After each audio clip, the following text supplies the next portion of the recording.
Cronyism is the practice of partiality in awarding jobs and other advantages to friends or trusted colleagues, especially in politics and between politicians and supported organizations.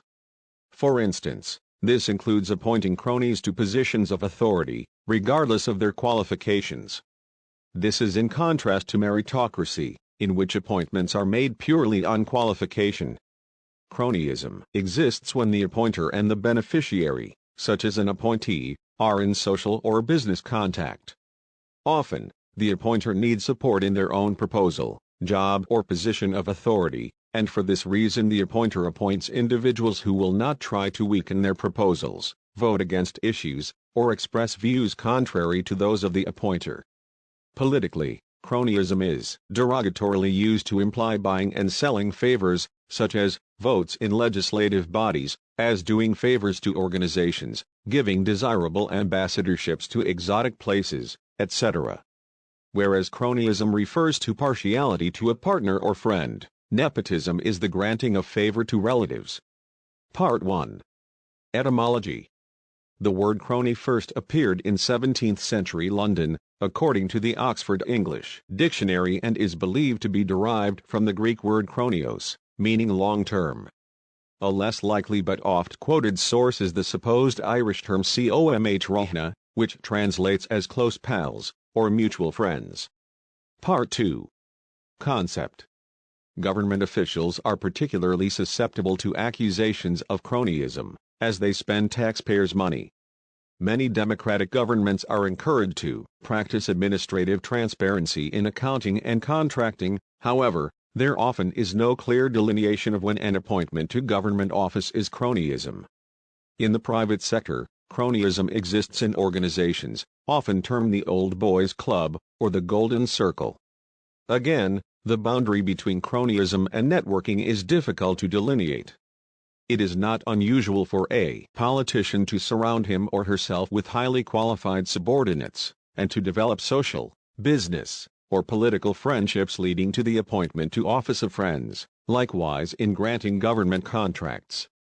In fact, the counsel of such friends is why the officeholder successfully obtained their powerful position. Therefore, cronyism usually is easier to perceive than to demonstrate and prove. Politicians with representatives of business, other special interests, as unions and professional organizations get crony business done in political agreements, especially by reasonable and lucrative honorariums to the politician for making speeches, or by legal donations to one's election campaign or to one's political party, etc. Cronyism describes relationships existing among mutual acquaintances in private organizations where business information, and social interaction are exchanged among influential personnel. This is termed crony capitalism, and is an ethical breach of the principles of the market economy. In advanced economies, crony capitalism is a breach of market regulations.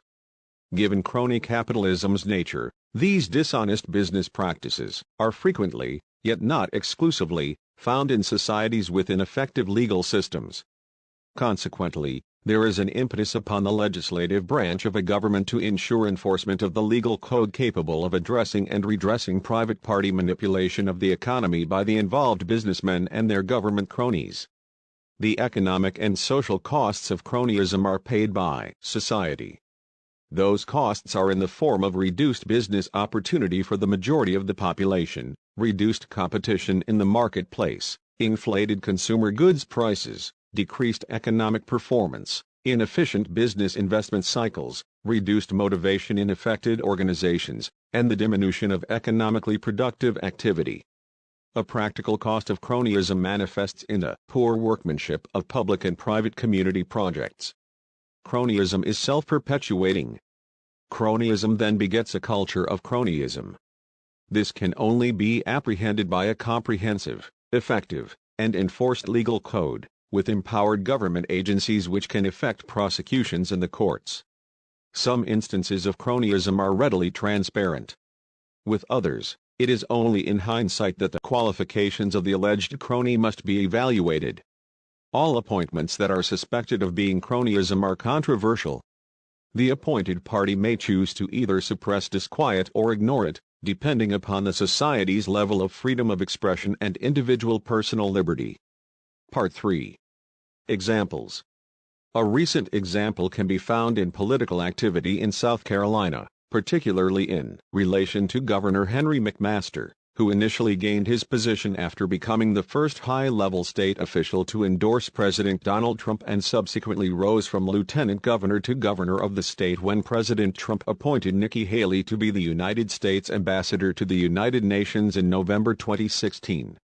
On July 9, 2019, Governor McMaster would then go on to attempt to force a vote for the president of the University of South Carolina ahead of schedule and for the benefit of his favorite candidate, Robert Caslin Jr., former superintendent of West Point Academy who was favored by President Trump and previously interviewed by the Trump administration for the position of National Security Advisor.